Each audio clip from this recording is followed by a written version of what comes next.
God puts us in nations, in places, not by mistake, but to do a job.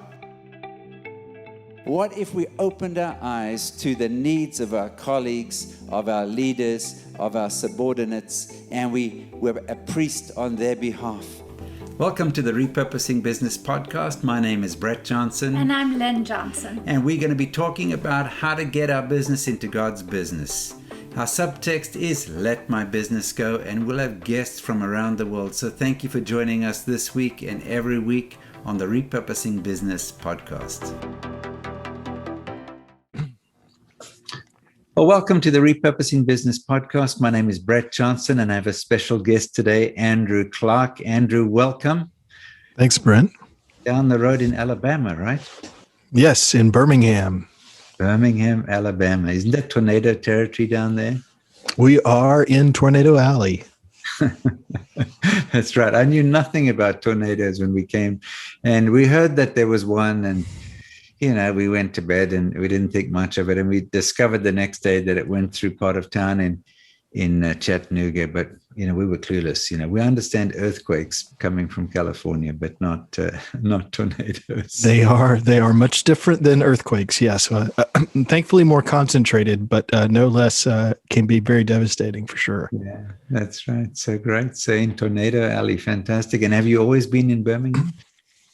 No, I grew up in Mississippi, and so I grew up in Southwest Mississippi, about an hour south of Jackson, east of Natchez, in a town called Brookhaven, and then went to college at Samford University. That's Samford, not Stanford. So, but I went there for college, and then met my wife, and we've been in Birmingham since. Fantastic. And you studied philosophy, is that right? And a couple of other things? Yeah, I have my degrees in classics and also in philosophy, a dual major. So classics is not Dickens, it's Greek and Roman language and culture. So yeah. So why did you choose that? Yeah, why did you choose that? No, yeah. So I actually was.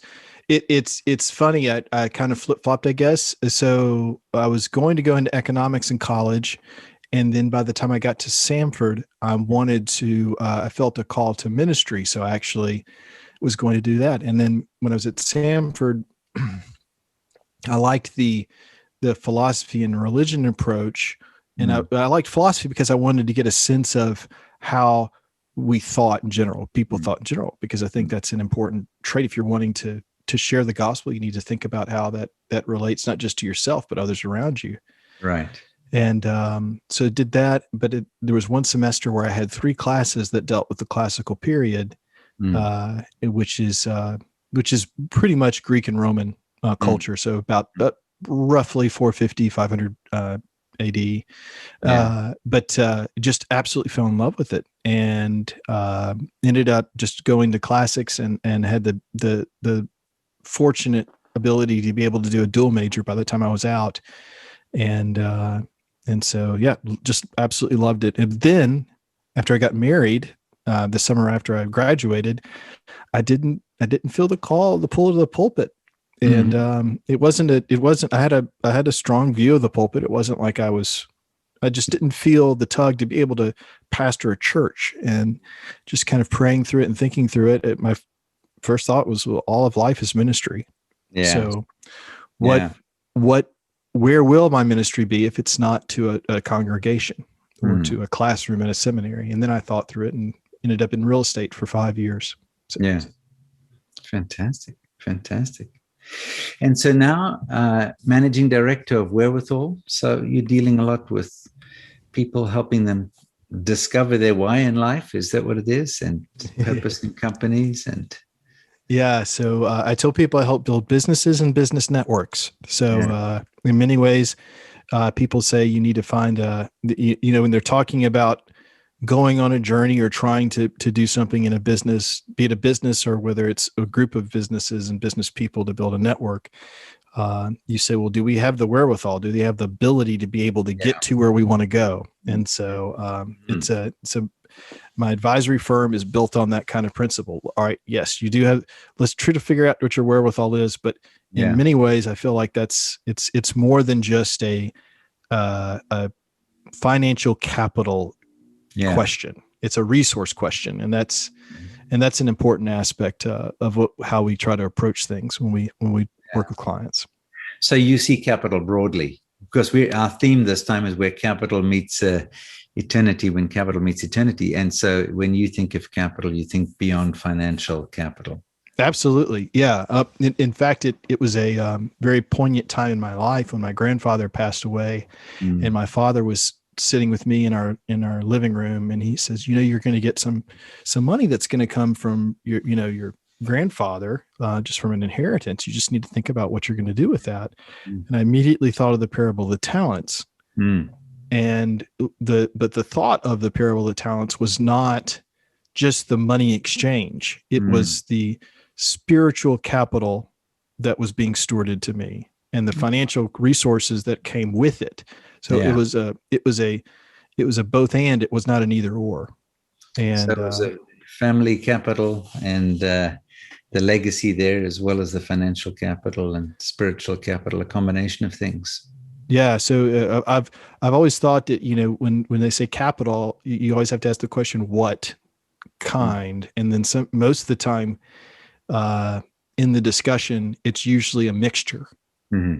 So it's the same thing with an organization or a company.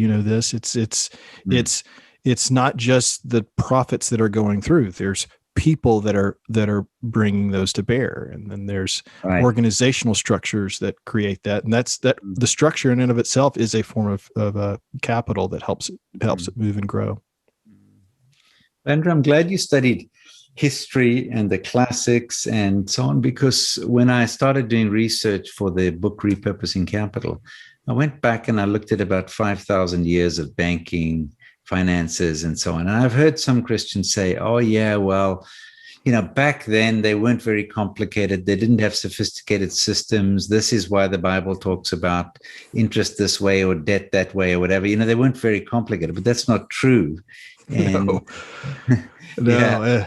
Yeah. And when you think about trade, when they were dealing with this in the Roman era, I mean, when you were doing with ships, they had it was thought originally that it was a very simple structure, but they found that it was actually highly complex because a lot of the stuff with trade, especially when you're going, around the Mediterranean Sea and, shipwrecked or whatnot, how do you cover that?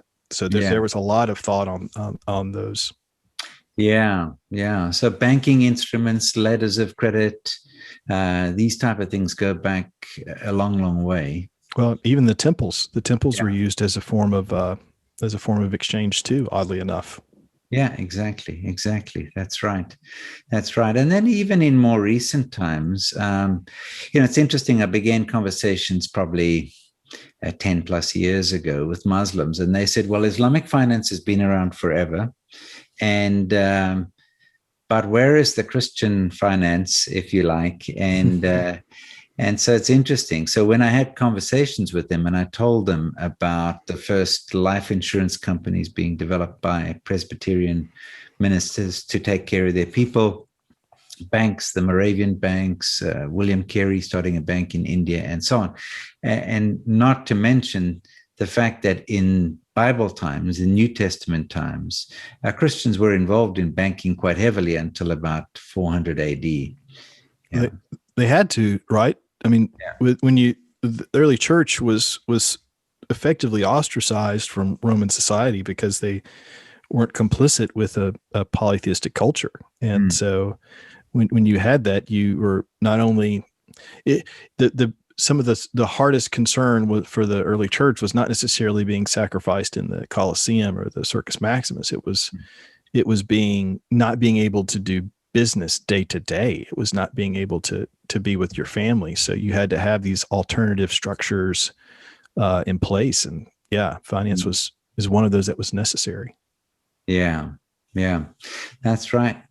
And so the Christians were involved in capital quite heavily until about the Council of Nicaea. It was when they seemed to disconnect from the Jews or distance themselves from the Jews. And then at that time, they started to make statements around you can't charge interest. And if you were charging interest, you couldn't get a burial in a Christian burial ground and things like that. And so Christians abdicated the world of capital for about 1,000 years.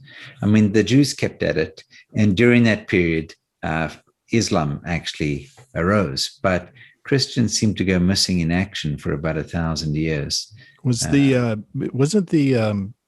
Doesn't Islam also consider interest to be kind of a similar approach? Is that right? Yeah, they do. They have a view of interest. And one of the things they'll say is that everybody agrees on no interest. Well, not really. They have different terms and conditions, and they don't like excessive interest. Some will say non-interest, but then they make up in other ways, additional payments, equity, other things. But typically, as you'll find in the Old Testament, there's an abhorrence of excessive interest. Mm-hmm. And certainly, in the Old Testament, a Jew could charge a non-Jew interest, but not a fellow Jew.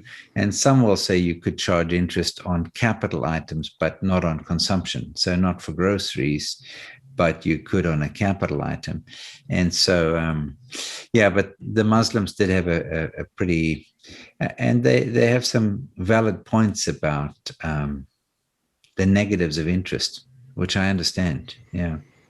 So then you have this period where not only just, interest, but culture was gone for quote unquote 1,000 years or so, they would say, until the late Middle Ages, which a lot of people say there's a lot of advancements in there, but then then you're getting to the city states, and then you're getting to the area where the era where the Catholic Church is very strong. And from what I understand, the Catholic Church actually started to do some form of financing capital. Is that right? That's right. Yeah, there was a lawsuit in about 1400 AD, and then the outcome of that lawsuit was it was okay to charge interest. Mm-hmm. And the Catholic Church, I don't want to say got back into banking, because it's not that they got out of it, but in terms of the formal banking side. And the word banks, of course, comes from, we talk about Marco Polo and all those things, but the Jews were actually ostracized as well, but they were financing, as you referred to earlier, the trade. And they would pull their benches out in front of their houses, like into the street, and they would deal with the money. And from the word bench, we get the word bank. And so the Jews were involved there. And then came with the Reformation, Christians were now more involved, and then had to come up with a position on interest and on fair terms and so on, and sort of settled on an interest cap that was pretty low. Well, now, not low by today's Fed standards, but generally there. Yeah. So from what I understand too, that you had this period, a lot of, we get in the area of trade, because, when you deal with capital, that's important, because trade is it's crossing different countries or city states in that time, in areas capital. And that was driven a lot by the lack of gold that was in the kingdoms in the areas, and then they were kind of forced to trade to be able to try to build up their treasury. Mm-hmm. And then this is around maybe 1300s, 1400s. So you're getting into that period where, the rise of with the Venetians, the Genoans, thinking of, Florentines, I'm thinking the Medicis, I'm thinking of that era there, right? And that which financed not just the Renaissance, but it also kind of helped some of the things that bubbled up, like the printing press, like this new era with the Reformation as well, right? Right, correct. That's correct. Yeah, in fact, going back to the New Testament times, I mean, the New Testament spread on trade routes. That's what happened. So there was that connection, strong connection between trade, capital, and the spread of the kingdom of God. Those things weren't disconnected. So the the letters to the 7 churches in the book of Revelation, all economic hubs is what they were. And And the church wasn't a small fry operation. In one of the cities, I think it was Constantinople, they were looking after 50,000 widows and orphans. Wow. It was a big operation. It's not just a few people doing a few things on the side. And there were, there's evidence of people back then buying their way out of slavery, Christians, through their banking operations and so on. So there was that, but this dark period, as you mentioned. And then when I think Christians abdicated the world of finance. And then, with the Reformation, it was interesting. Some of the first banks came out of the Moravians, and part of it was to give capital to people, Christians, to be able to start businesses. And they had, fair terms. Access to capital had been in the hands of the landowners prior to that. And so with what the Moravians introduced, and they didn't just introduce banking in what would now be East Germany and Herrnhut, but in the countries that they went to. So here, Wachovia Bank was started by the Moravians. There's another one called First Hope Bank up in New Jersey, I believe it is, and then in other parts of the world as well. So they set up banking operations, which was coupled with their missions operations, and all of their missionaries were business people. So it was quite an integrated thing, actually. What about one of the things on the business network side, I've been trying to look at the last several years, kind of the rise of being able to have a diverse groups together to be able to form around kind of a common thought or common principle. And I actually think of the Dutch, and you had that era where Antwerp, I believe, where effectively they were all different Protestants that are able to come together, and they were pooling capital. So you see a lot of some of the early corporations, a huge banking center come from this period around the Dutch Republic. Is that right? Yeah. The some of the oldest companies, the VOC, is still. And they were governed by a group called the Council of 17 is what they were. And they, of course, came to the States in New York in the Dutch West India Company in 1602 and in 1652, South Africa, and, many parts of the world. Yeah, but they, the Christians were quite involved in the early stages of capital. So one of the founders of the Bank of England, for example, was a French Huguenot, because a lot of French Huguenots went into Switzerland, went into Holland, England, and then out to other parts of the world. And banking was part of what they were involved in, many other industries as well. Yeah. And and in fact, some of the banks, like Barclays Bank, for example, recently, well, when I say recently, in the last 15 years, Barclays, somebody wanted to sue them for an involvement in slave trading. And there was a guy by the name of David Barclay, and he was a slave trader. So very quickly, their legal department came out and said, Barclays Bank was founded by four Quakers, four Protestants, with the express purpose of providing capital for Christians to start businesses. That was the original intent of Barclays Bank, and none of their name was Barclay. In a relative in a sort of a next generation sort of lent his name to the bank, and said it's not that David Barclay, but they were quick to go back to their to talk about their purpose. So sadly, not to go back to the original purpose, but so there were banks specifically started by Christians. Now, there have been some smaller ones. Nowadays, we tend to see small ones, and it's, they'll market to Christians, or they will want to fund church buildings or something like that. There are some better products than that, but quite often Christians are doing smaller stuff in the banking space. One of the things that I think is fascinating is I kind of think of banking and how capital has moved. It's kind of been wrested from a feudal to an aristocracy to now more of a common and everyman or free man that you would hear in America. And so what I've understood when I've looked at it is that period, I think it's Taylor would call it the secular age, but post-Reformation, when it really moved into Enlightenment, when it gave Christians the opportunities to be able to show just from some of those examples, and it also gave the opportunity for more people to have more access to that financial capital and access socially as well to be able to rise, right? Yeah, it's interesting. The rise of entrepreneurship coming out of the Reformation. It's almost, if you can decide where you're going to spend in eternity, you can decide to start a business. If you have choice about these big things.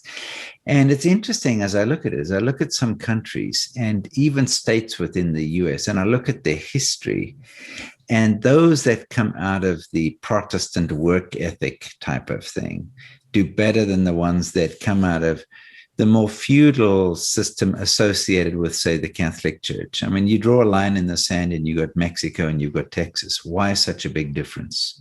Yeah. And I think it goes back in part, it ties into the roots or the refueling of entrepreneurship coming out of the Reformation.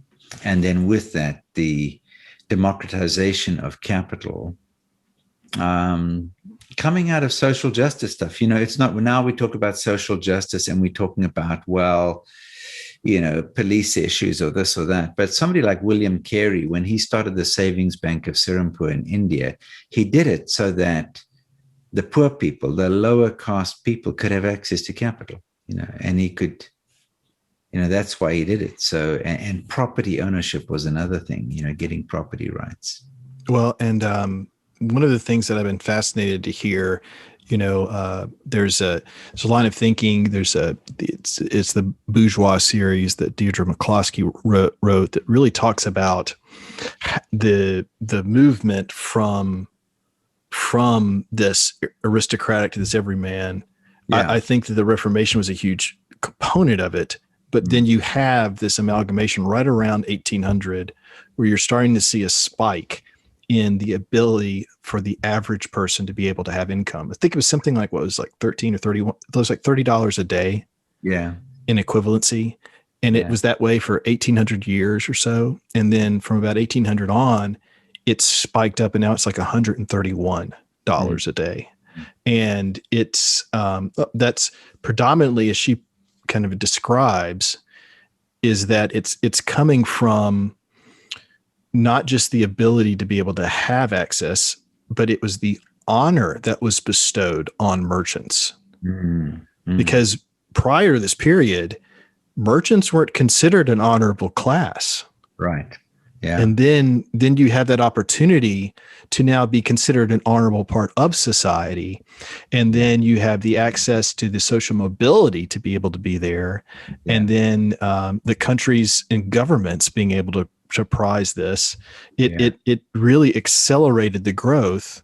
And so you get the thought in this Reformation and Enlightenment period. A lot of people would say that the Enlightenment was just an extension of the Reformation, but you get this thought that's ingrained, and that actually helps create that flywheel for the Industrial Revolution and the opportunities for people to sit there and say, yes, it's more than just the kings and the queens and the nobility that have this opportunity. Yeah. And I don't think that would have, well, actually, there was a gentleman, I'll remember his name just a second here. Yoel Moiker. He wrote this book called A Culture of Growth. He was basically talking about the origins of the modern economy. And he sits there and says that that England had an easier time than France. Yeah. Because they were more well-read, and the English allowed more mobility and opportunity for the people that were in there, as opposed to France that was a lot more restrictive, and they didn't have the opportunity, and their government wasn't as easy to be able to grow. I mean, England wasn't easy, but France certainly wasn't. Yeah, it's fascinating with England and France, because some people say that the Wesleyan and related revivals saved England from a French Revolution. And the French would look down on the English as they call them a nation of shopkeepers. These are just like people who just work at menial jobs and so forth. But in the history of England, part of what happened, there's a guy, Mark Markovich, who told a story once, what he called 3 greengrocers who changed the world. And what happened was, according to his story, and there's some merit to it, that there were some believers, Christians who were greengrocers, and they got together and they decided that they would put together a code of conduct for running a grocery store. And I think they were called fruiterers and nutterers or something at that stage. But basically it was, and they agreed on some codes for business conduct, basically. And anybody who wanted to be part of their company or part of their guild had to agree to that code of conduct. And when then the millers said, well, we'll do the same thing. And then the cobblers and so forth. So different groups did this, and they began to form what's in England is called the guilds. And so that they went along with that. And there's some interesting stories around that. And that the king at the time actually said to these people, would they go around the country teaching these principles? And out of that, you got the House of Commons. Because prior to that, you just had sort of the lords and the peasants. And so growing out of this business revolution, which came out of a spiritual revival, if you like, or a spiritual revolution, you got this middle class emerging. Because at the time, of Wesley, around about that time, about the UK was 5% literate at the beginning of this. 50% of the production of grain and so went to produce alcohol. And that's where it was. There was drunkenness, breakdown in family, all of that stuff. And then you had the revivals, and people learned to read through singing and through singing hymns and so forth. And you got the literacy going up, the work ethic going up. This was around when? What period of time was this again? So that was in probably in about the 1700s. Yeah. So which was, and so and the French, thought, well, these poor, guys just with their small shops and their stores and all that stuff. But you had that culture that emerged. In fact, I'll show you quickly what happened also there was the apprenticeship system. So when you signed up, you and this was the book that they had. This is one that I got off wherever, and it's the rules for the conduct of life. And this one was from 1899. And what happened with this guy was that he was apprenticed to somebody, and then would serve with him for 7 years. So if you were going to become a blacksmith, for example, you would move into the home of the blacksmith, and the blacksmith would use these rules for the conduct of life to actually what we would call disciple somebody. and some of them have scriptures and some of them don't, So some of them will say, rule number 1, wherever you are at any time, whatever you intend to do, consider the end which you therein propose to yourself and be sure that it's really good, or at least innocent. In other words, you better have a good purpose in what you're doing. And sometimes they'll quote, scriptures, and sometimes it's good common sense type of stuff. And so there are all of these rules. And then at the end of the time of your apprenticeship, you received a key from the mayor of London and so forth, and you could decide what you were going to do. And each of these guilds was the worshipful company of. So the worshipful company of this. Yeah, so it's interesting that you mentioned the England-France stuff and the differences. And I think that there's a ton that we can learn from that situation. I mean, I would love to have some students spend their time saying, what's the impact on world economies of the spiritual and workplace revival, if you like, or reformation that happened in England, which is pretty profound. Well, yeah, I actually, so I listened to this on a venture capitalist secular podcast, was talking about this very thing, and he was the gentleman was, I think, the guy that was speaking, the author. I mean, I know he was not a Christian, but it was fascinating because he said that the literacy was so high. You had chimney sweeps reading the paper daily. Yeah, yeah. And he said that was just not the case in places like France. And the reason why I'm saying France, and this is because France was further ahead than England. They had more opportunities to be able to go. They had more resources, power politically, and yet England sped past them. It wasn't just the trade that some would say, oh, it was because of the trade that they were doing. No, you had to have, like you say, the nation of shopkeepers. A lot of them would call them tinkerers. They were tinkering constantly, and that helped a tremendous amount on not just the thought and the exercise and the conversation, but even the innovation. Because now you have people trying to create inventions on the side. You have societies and groups and coffee houses talking about things that were not just the rote daily, I have to do my job, I have to do my task. Les Miserables. It was not that. It was a little bit. It was a little bit more activity. Not saying that it was perfect, but it was better, and that helped move things forward. I mean, one of my favorite parts in that period, Brett, really is the Clapham sect and understanding. Yes. They're one of my favorite books. Bury the Chains talks about it talks about that period, and I did not know this.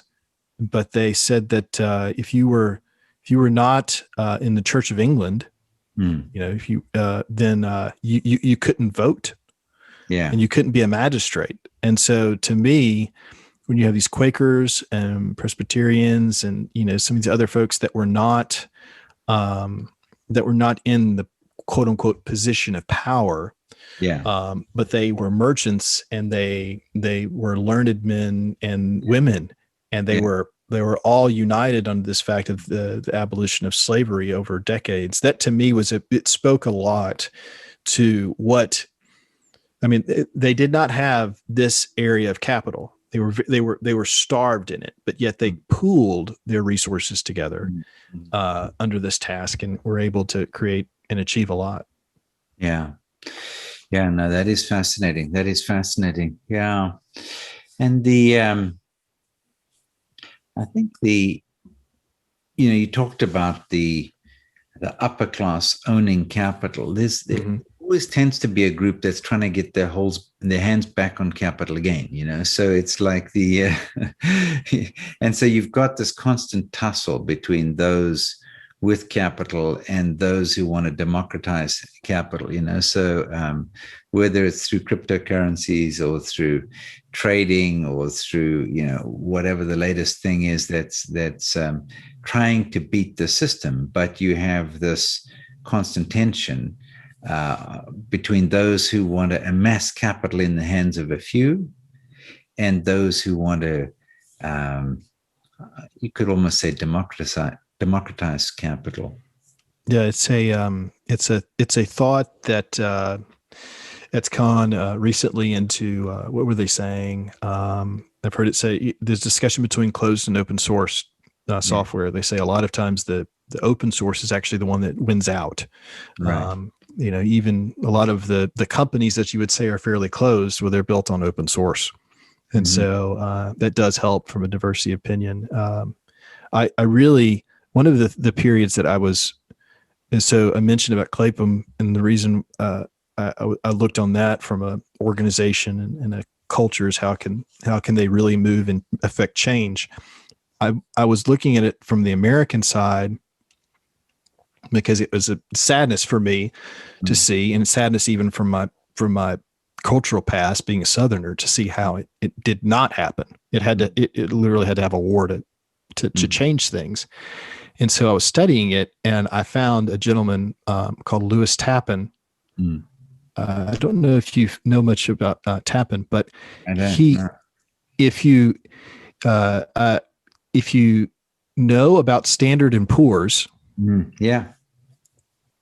he basically created the first commercial credit rating agency. Oh, wow. So a lot of times what you had in the early 1800s was you had a lot of East northeastern banking. That was where you got your loans and your credit.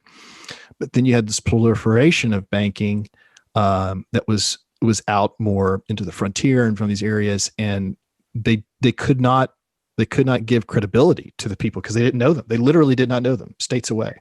Mm-hmm. And so they were trying to figure out how to do this, and Tappan actually created a system of correspondence. Mm-hmm. Many of them were, several of them were abolitionists. We've actually had one or two U.S. presidents and were actually correspondents at the time, but they literally created a correspondence system, mm-hmm. and it was a book that basically they gathered all these notes, pulled it to a book, and then there was an annual membership that mm-hmm. you supplied that you got that book, and it gave you basically it was effectively a note of credit. It was a character reference. Mm-hmm. Jim is the son of William, and William was a shopkeeper in this area, and mm-hmm. he's known to be a trustworthy person. Those were the notes and the entries in the early logs. Wow. And so he was able to do this, and the Mercantile Agency, I believe, is what it was called originally. So it was done in Bradstreet, and then but it was the birth of modern commercial credit. Yeah. Literally came from character references that this man who was a believer. He actually has an interesting. He came to faith in Boston, mm-hmm. and he had kind of a universalist view, and then came to faith and was a strong abolitionist. They had a trading business.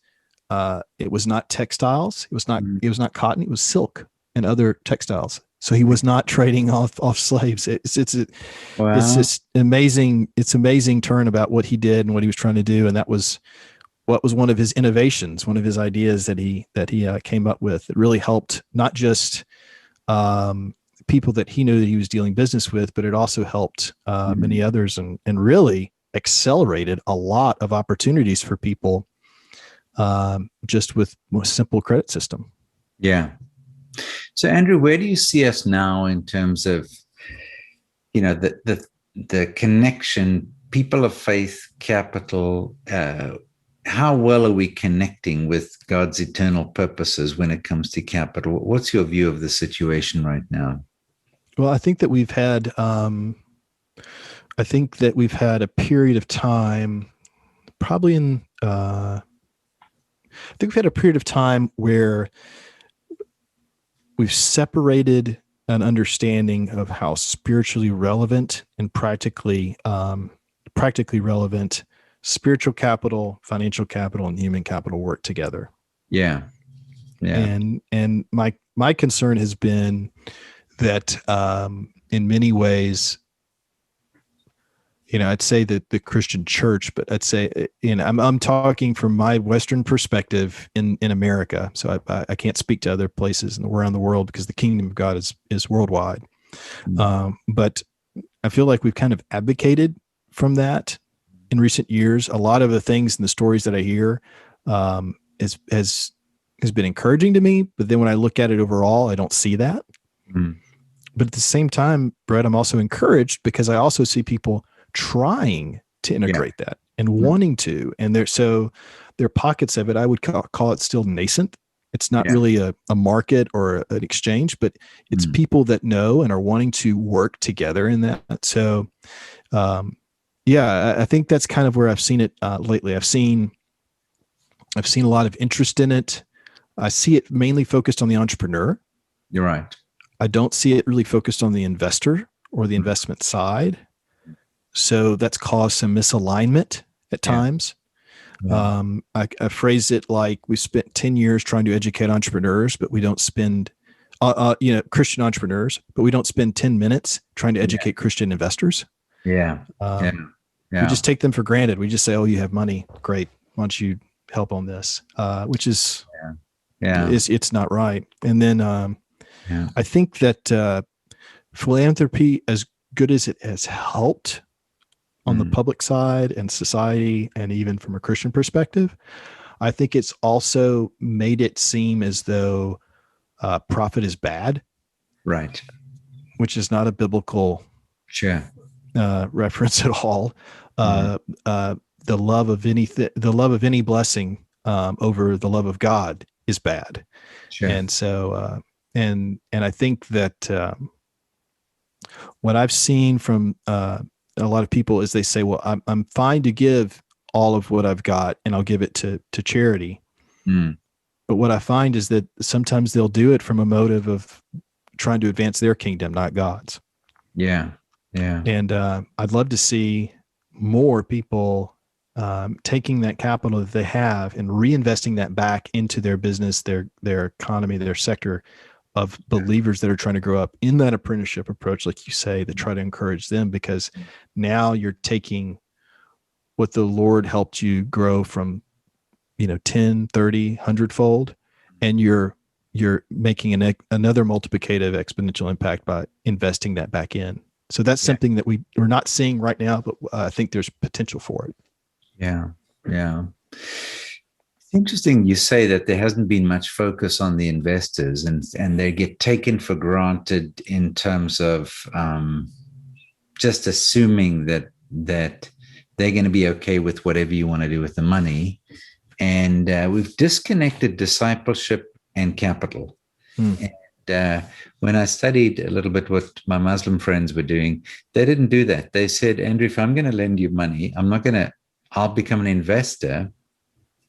But then they had a vested interest in discipling you because they had an equity stake in your business. And it wasn't a bank loan with collateral. It was, I'm going to be part of your business, and I can't charge you interest. So I've got to see the business grow if I'm going to get my capital back. And so a capital became a vehicle to disciple somebody, and a license to disciple somebody. And I actually think it was this way in the Old Testament. When I ask Christians about finance, one of the few things they can quote is the year of Jubilee. Yeah. It's just like you cancel debts every 7 years, every 50 years. And even the understanding of that, it's my suspicion that if you were a great, cattle rancher or a great farmer or whatever you were doing, and I was lousy, I was bad at the thing, and you bought my farm, you would pay however many harvests there were to the seventh year. So you would pay 2 harvests worth. And I think built into the Jewish system was that you would upskill me as a farmer. Okay, Brett, you're going to have to do better. You're going to have to put fertilizer. You're going to have to do this. You're going to have to do crop rotation. You're going to have to wake up earlier in the morning. You get all of these kind of things, right? And so it was a disciple-making system where the better person mentored the person who wasn't that great and who got their business into a mess. But then the not-so-good person got their business back every 7th year. And unless I thought, I'm never going to be able to farm as well as Andrew does. And so I'm willing to be his employee forever. And then, you would stick a hole in my ear and, that was the deal. But generally, the idea was, how do we have a built-in upskilling program into the nation? And capital was tied to that. It was, there was... So I do think that we have to reconnect actually disciple making and capital, not control, but accountability and so forth. Well, and I think that when you look at it, when you say not control, that's a hard thing for a person, because typically, from just a worldly perspective, you want to control. Yeah. And you have that desire. And if there's anything that we've been learning lately from behavioral finance and all of these complex systems is that, well, how much do we actually really control? Yeah. But from the lender and the borrower, and even what you're saying on this, I think the more opportunity that people are trying to control, the less outcome they actually can have. Now, there's a short-term effect if they have a false sense of that they're actually controlling. They're controlling a good outcome, but it's a long-term negative. I would say. I mean, at some point, the other person opts out, or cops out, or but whatever they are, they're out. Exactly. exactly. You mentioned the Old Testament with, the year of Jubilee, and 7 and 50. And one of the things, Amy Minnick mentioned this a couple years back, and I was very appreciative of her, from Impact Foundation. She sat there and talked about how gleanings even are an important thing. And somebody said, well, what do you mean? Aren't we talking about just giving it away? Well, actually, if you wanted to be successful and sustainable in your crop, you had to be that much more excellent in growing, because you knew that you were going to be doing gleanings. Yeah, exactly. Yeah. And you have, and let's not even go into all the tithes that were involved. Yeah. So, so when you think about it from that approach, giving, actually, it's not a source of power and control and status. It's actually a source of opportunity to grow further. Right. Yeah. in who you are and how you're learning from the Lord. And I think that's something that, and many times, well, I appreciate a lot of folks that are trying to be, generous in their giving and radical in their giving. And because what they're doing is they're realizing it's a forcing function to hold more loosely to their capital, not in a undisciplined fashion, Sure. but in a realization that it's all God's, and that they have that opportunity. And I think if we translate that and move that in from an investment approach, it doesn't harm the long-term outcome. It actually undergirds it with let's call it a level 5 leadership, if we want to use it from the Jim Collins framework, about it's no longer the ego that's driving it. Yeah. But it's the humility of the leader trying to go in service of a cause that's much bigger than them, and a mission that's much bigger of a blessing. No, that's true. It's true. So we've got an opportunity with capital. I mean, right now it's kind of interesting because I see politics getting spiritualized. I see political parties becoming, even the term evangelical is now a political label more than a theological label. And sad, isn't it? Left wing, right wing, and so forth. And so the platforms of party are becoming, some respects, becoming like religious organizations, one way or another.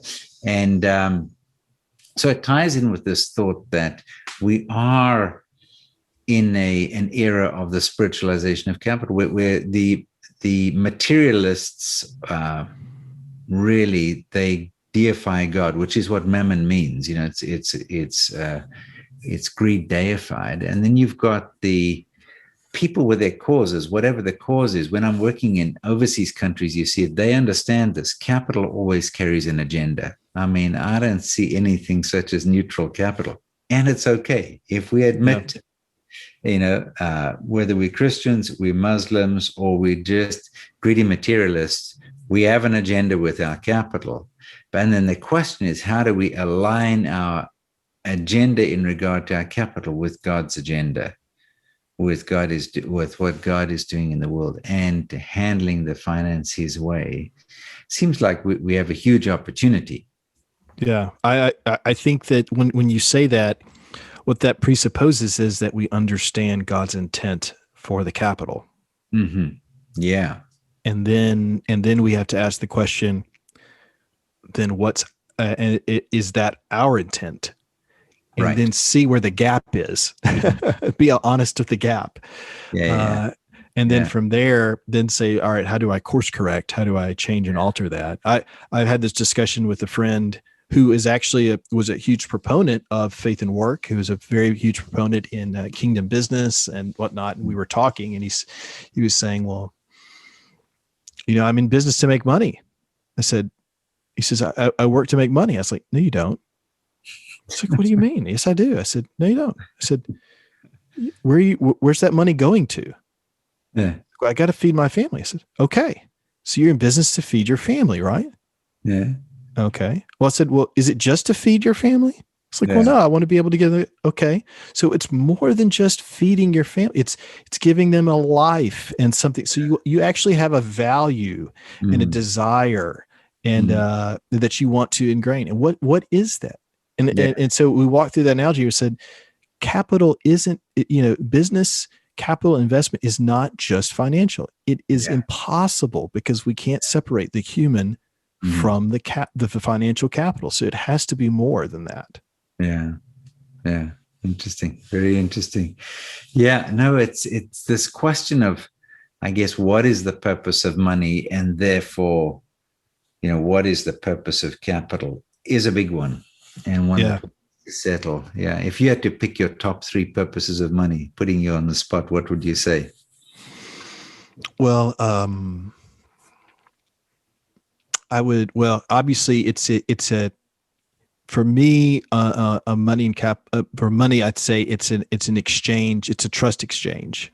Okay. So it's, something that's readily available. So it's not just something that I have, but it can be done across. So for me, it's enabling me to be able to get value in goods more easily. Yeah. Than just being able to be, to barter, this item for that item, and then somebody likes it. So it's giving me, it's accelerating for me the ability to grow something of value and worth, and that's a big part. And I think that but that brings it to the more fundamental thing. It's a tool. It's a tool. It's not it's an instrument for something else. It's a means. It's not the end. Yeah. Yeah. And so it is it's the KPI that many people get stuck in, wanting just more and more of. And because of that, it really does a lot of, messes it up when you focus on the KPI instead of the end that the KPI is trying to shoot for.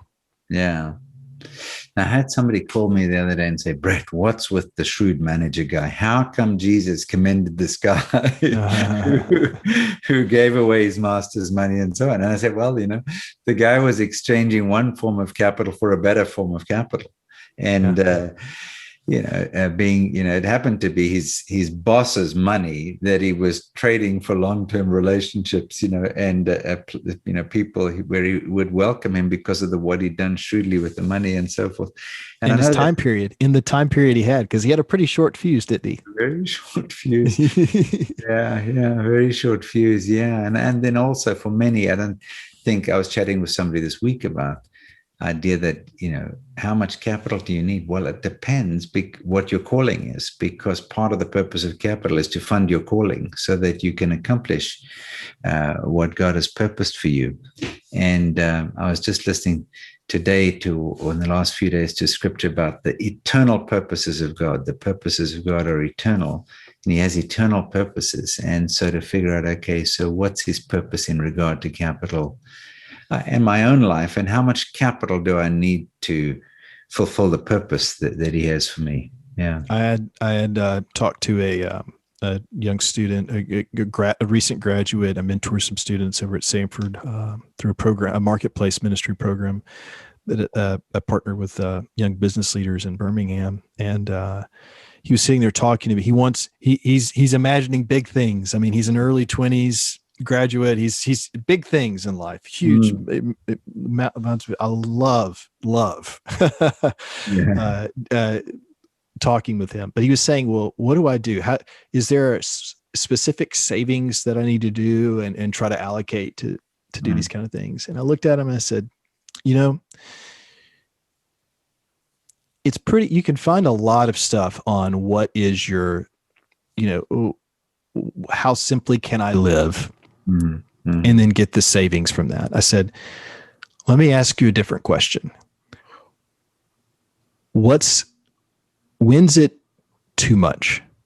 Yeah. So what's your ceiling? Where is the point where you realize that I'm making enough now that I don't need to have that in my coffer? Yeah. And I can release that, or frankly, just encourage and support other people. If my time, my talent, and my resources, my time, my talent, my money, those are all capital. Yes. Okay. Well, if time is a form of capital and it's finite, then that same resource I can give. So with him, I gave him my time. Mm-hmm. And I told him, I said, now you have more time, relatively speaking, than Yeah. I do. And I said, so you can waste that a little bit more, but your capital, hey, if you have more of that, Mm-hmm. how much is enough? How Yeah. much is enough? And once you decide on that, they said that will help you, I think, more in achieving his calling, what he wanted, Yeah. because it gave him what I would call the min and the max. And that was, Mm-hmm. then it's a way for him to honor God. Yeah. No, that's really, really wise counsel. Wise counsel. And I Yeah. do think I that. was not planning to tell him that. I was just, I realizing that. So that was definitely a moment where the Holy Spirit was very kind to me. Yeah. No, that's good. And it's good to, I was chatting with a guy, and you probably know him, and he was dealing with lots of wealthy individuals and just tons of them, very, very wealthy families. And we were talking about that. And he said, the strange thing is they all thought they were poor because I've got 10 million, but that guy's got 100 million. And if Yeah. I had Yeah. 100 million, and then the guy with 100 million is, that guy's got a billion, and so forth. And he said it was the weirdest thing because, by the world standards, I mean, they were the top minuscule percentage, but they thought they were poor. And so it's a good question you asked the guy. And I think that when we look at the life of Jesus, many people have the understanding that, well, Jesus was poor. But I've often thought about the fact that he had multiple sources of capital. I mean, including the wealthy women who backed him and so forth. But I wondered what Joseph and Mary did with that gold, frankincense, and myrrh. Did they invest it when they were down in Egypt? What happened? Did he still get a stipend from his business when he was traveling around? I mean, there's many different things. We know certainly there were donations as well as the miraculous production of money. But Jesus seemed to be comfortable with multiple sources of income, but understood the bigger context and the bigger picture, as you say. And I think that it's a great perspective, because these days I'm seeing more of a younger generation. I would fall into this camp that is looking at work as not a life unto itself, but as a support for a richer life, or more abundant life, and I think that well, I mean, I know that, that's something that you see throughout scripture, is that they, show that, that's why we have a Sabbath. That's why we have a Sabbath, is we're trying to rest, recover. And it's trying to understand that faithfulness of what the Lord gave us, and that, what can we give back to God? So, I think that in many ways,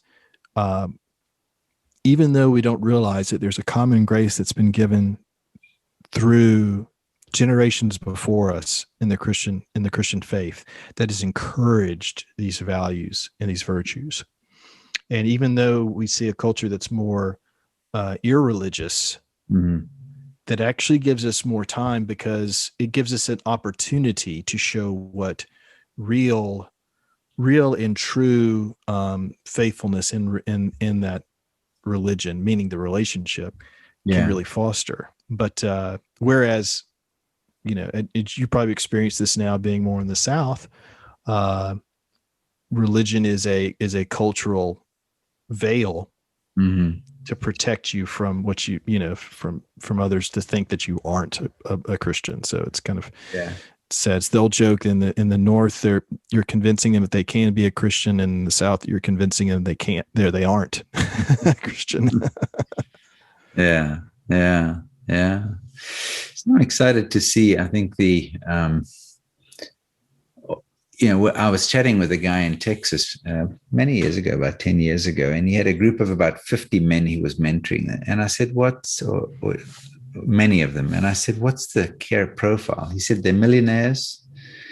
They're about 50 years old. They're Christians, and they don't go to church, he said, and this guy was an avid churchgoer, and he went to two churches. And so that's very avid to go to two churches instead of just one. One was his son was the pastor, and another one, his own one. So he kind of went, and so And so it was interesting, but the people were putting their money into Christian businesses, evidently, is part of what they were doing, part of where their money was going. And why am I saying that? The I think there is this desire not just to have a life that has meaning and work that has meaning, but also to do something meaningful with one's money. Mm-hmm. And I think we've shortchanged ourselves by simply focusing on tithing, for example, or giving that just funds the operation of the local church and doesn't deal with the broader issues in society. Yeah. Well, I mean, I think that uh, you've said this. You said this so many times. I know you agree with it. It's not an either or. It's a both and. And I think that a lot of times we try to reduce it down to, oh well, it's only going to be a tithe so that I can just help serve my local church. Yeah. Well, so that means you don't have to be a good husband then. Yeah. Well, no, I have to be a good husband. Okay, well, that's both. So it's and I need to serve in church and do that.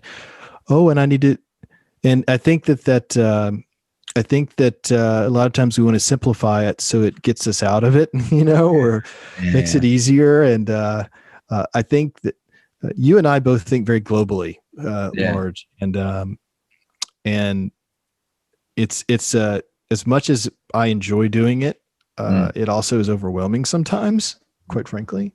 And then that tells me, then I'm told, then it's the opportunity for the Lord to really work. Yeah. Yeah. And when that happens, I realize, okay, so it isn't about what I'm doing. It's about the faithfulness that I have in the doing for the Lord to be able to deliver and help me in honoring him. He wants that participation. And I think that so often if we reduce it down to just tithing to the church and helping be an usher or helping something like that, we've actually taken God out, because it is that easy. Yeah. And I don't mean that to discredit someone that does that. But I just feel that you can have a life that's full and rich doing a lot of things. But you have to think you have to think of the ability, the resource capacity that you have in more than just one thing. I mean, I think that's what we've kind of talked about when we talk about this capital understanding of capital, is that it's more than just one. It can be, and the beauty is that God gives it to everyone. It's not, you and me are not special because we've won the what is the ovarian lottery because we've been able to be born in a certain context. But it does not mean that that's where the parable of the talents really hits me. It really hits me when I understand that, of the three, that when you read the text, it's essentially the same thing. The only difference is with the third servant, he was fearful. Yeah. He wasn't faithful. Yeah. And that fear created in him a judgment of the master. Yeah. That Spurgeon would say an abuse of the master's resources. Yeah. Because he didn't only bury the talent, he lived off the land of the master. So he wasn't just he was like extracting from the master's blessing. Yeah. While he was gone. While the others were, So I think that when we sit there and say, finding that meaning and giving it's that gratitude and that thankfulness instead of the obligation and the worth. And that really begets something that your cup is always going to overflow. There's always that opportunity to do and to give and to be. And that shows, and that's what gets to an understanding from a secular mindset that, it's more of a universal mindset. Money and capital, it grows. It's not fixed. Right. It can multiply. And I think that's another tell Yeah. that we can grow that. It's not a fixed or zero sum. And then when we see that this modern era of capital and capitalism, it's been able to show that that's possible. Right. Not mercantilism, not feudalism, but yeah. Yeah. So it sounds like you received from your grandfather something that was alive and living, and you've been able to take it and grow it. Well, I hope so. I would say my book is not written, Lord willing, but yeah. So my grandfather gave me. So I grew up in a small town. He was in that town since I was born in the 80s. He arrived there around 1934 as a traveling salesman and met my grandmother in the and then so he'd been there for over 50 years, and I had a really interesting childhood because my parents were divorced the first 5 years I was born, and then they remarried each other. Wow. So so my mom was from the county, from a rural area, and so she grew up very frugally. And then my dad was blessed just from my grandfather being, productive in business and whatnot. And so I'm saying that to say, like, I grew up in these, I saw different social circles, and I saw different things. I went to public schools. So I saw, it was me being exposed to a lot of different cultures, oddly enough, in Southwest Mississippi. But Granddaddy was always very welcoming with people and very kind. And when he passed away, people came, and they were people I looked up to, Brett. And they said, your granddaddy picked me up off the street and gave me a job. And him giving me a job and believing in me allowed me to be able to buy this store. And this store I've had and I knew the story. That store had been around for 40 years. Yeah. Wow. Yeah. And when my folks were divorced, I actually remember being in that store when my mom was helping him as a secretary. She had to keep me there one day because I don't know, my siblings weren't there or something. But so it's just, it just really made an impact on me with him and his life of faithfulness, because he was a believer in it. And it sat there and said, well, okay, what it is. And the obligation was at times, it's been overwhelming. Yeah. But at the same time, it's also been encouraging and life-giving, because I know it's not a product of one. It's not only me, it's someone else that's done it. And I know that he was, as much as I love him, I know he was a flawed person, and as much as my wife loves me, she knows I'm a flawed person. So it just allows me to be able to say, there is an opportunity, and that seed is ever growing just as much as the God kingdom grows. Well, that's the wonderful thing about capital in the kingdom. It's dynamic, it's alive, it's growing, it's serving a purpose. And it's been wonderful to hear your multi-generational story on that, Andrew, bits and pieces of that. So thank you for taking the time to share and to dip into different parts of the history of capital and to talk a bit about that and some of the purpose of capital. So thank you for taking the time today and for sharing some of your wisdom. Greatly appreciated. No, thank you, Brett. It's been fun to ramble around history with you for a little bit. There we go. Fantastic. Yeah, it was a bit rambling, but there we go. We touched on a few eras and multiple centuries.